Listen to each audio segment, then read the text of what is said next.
Imagine spending months saving up your allowance, finally getting your hands on the hottest PC games of the 90s, only for some smug new kid to scam you out of every single one. Well, when he mocked me for loving Queen's Freddie Mercury, I knew exactly how to hit him where it hurt.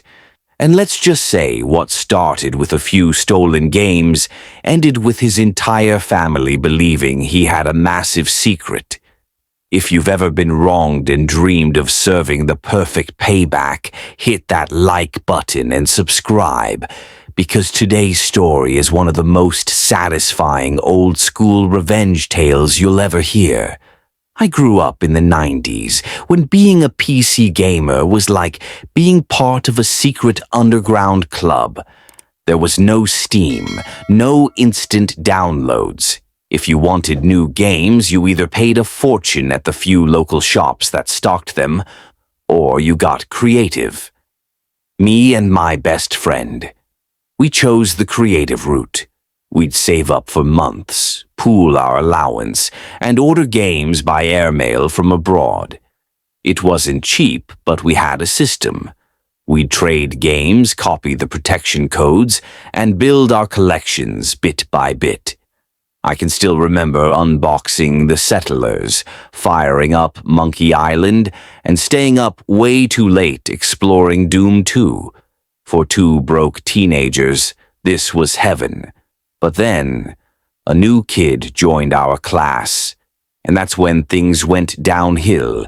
This kid claimed his uncle had a massive library of games, titles we couldn't even dream of getting our hands on. At first, I was excited, finally someone who understood the struggle, so we made a deal. We'd lend him our originals, he'd copy them, and in exchange we'd get access to his collection. Sounds fair, right? Except it wasn't. One by one, the games we got back from him were useless. Floppy disks, corrupted, missing files, no working copy protection. Meanwhile, he kept our originals. Every single one. Weeks went by, then months. And by the time we caught on, he'd scammed us out of dozens of games. The same games we'd sacrificed pocket money, skipped snacks, and saved for all summer to buy. And to make it worse, when he returned what little he did, the discs were scratched and dirty, like our treasures meant nothing. I was furious, not just because of the money or the games, but because he used us. Now, if he'd just been a greedy thief, that would have been bad enough. But this kid, he wasn't done. See, I was, and still am, a huge fan of Queen. Freddie Mercury was my idol. His voice, his energy, the way he owned every stage. But every time I mentioned it, this kid sneered. "Why do you listen to that gay singer?" he'd say. He spat the word like it was poison. His family was ultra-conservative, deeply Catholic, the type where even the hint of homosexuality would cause chaos at home, and he knew it. That's why he mocked me. But that mockery planted the seed for revenge. In the early 90s, after Freddie Mercury's tragic death, AIDS awareness campaigns were everywhere. Schools, TV, posters. You couldn't avoid them. One day, our class was taken to an AIDS Foundation event. At the end, they handed out informational flyers, and even free condoms branded with the Foundation's logo. That's when it hit me. Me and my best friend had something most kids didn't, access to a computer and an inkjet printer. Enough to make anything look official. And suddenly, the perfect plan unfolded in my mind. If he wanted to mock Freddie, if he wanted to scam us, we were going to turn his world upside down. We sat down and designed a letter.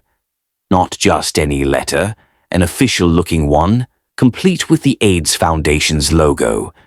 It read something like this. "Dear John, thank you for your letter. We understand it's difficult being open about being homosexual, and you may have many questions after the event you attended with your class. Please find enclosed a flyer which should answer some of your questions, along with condoms for safe sex. We packaged it neatly, included every flyer we'd gotten from the event, slipped in all the condoms we'd collected, and most importantly, addressed it to Mr. John Lee. That way, his father would open it first. When we dropped it in the mailbox, my hands were shaking. We didn't know if it would work, or if we just wasted our time. But oh, it worked. Days later, whispers spread through class. His mom had been seen crying.